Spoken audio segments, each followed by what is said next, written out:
اعوذ باللہ من الشیطان الرجیم بسم اللہ الرحمن الرحیم السلام علیکم ورحمۃ اللہ وبرکاتہ۔ محترم سامعین، کیسے ہیں آپ سب؟ امید کرتے ہیں کہ آپ سب اللہ تعالیٰ کے فضل و کرم سے ٹھیک ٹھاک اور خوش ہوں گے۔ محترم سامعین، آج کی ویڈیو میں ہم بات کریں گے سورۃ النساء کی آیت نمبر 20 کے بارے میں۔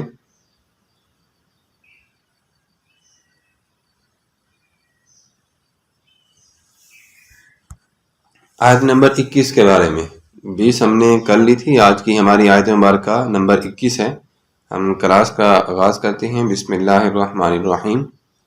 وکیفہ اور کیسے، کس طرح، تأخذون تم لے سکتے ہو اس مال کو، وکیفہ تأخذونہ اور کیسے تم اس مال کو لے سکتے ہو، وقد اور حالانکہ بے شک، افدا مل چکے ہو، بعدکم تمہارے بعد، الی بعد بعض کی طرف، وقد افدا بعدکم الی بعد حالانکہ تم ایک دوسرے کے ساتھ مل چکے ہو، وَأَخَذْنَا مِنْكُمْ اور وہ لے چکی ہیں، منکم تم سے، میثاقاً غلیظا پختہ وعدہ یا عہد، وَأَخَذْنَا مِنْكُمْ میثاقاً غلیظا اور وہ تم سے پختہ وعدہ بھی لے چکی ہیں۔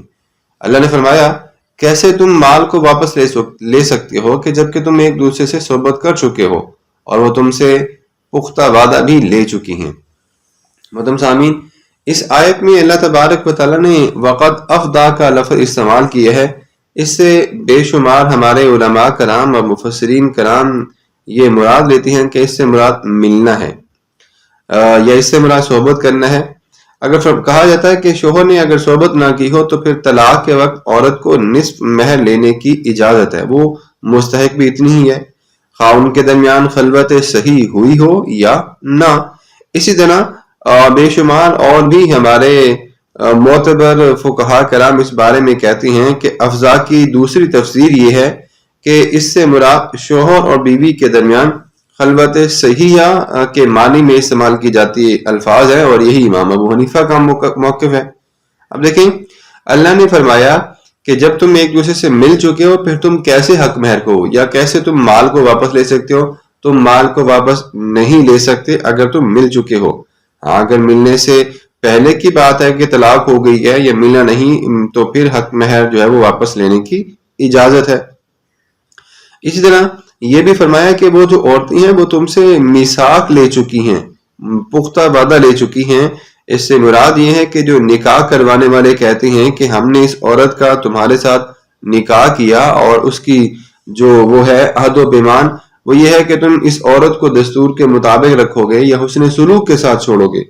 تو اس سے مراد یہ ہے کہ تم نے ان عورتوں کو اللہ کی امانت کے طور پر اپنے عقد میں لیا ہے اور اللہ کی اجازت سے تم نے ان کے جسموں کو بھی اپنے اوپر حلال کیا ہے، تو تم ان کے ساتھ پھر زیادتی نہ کرو۔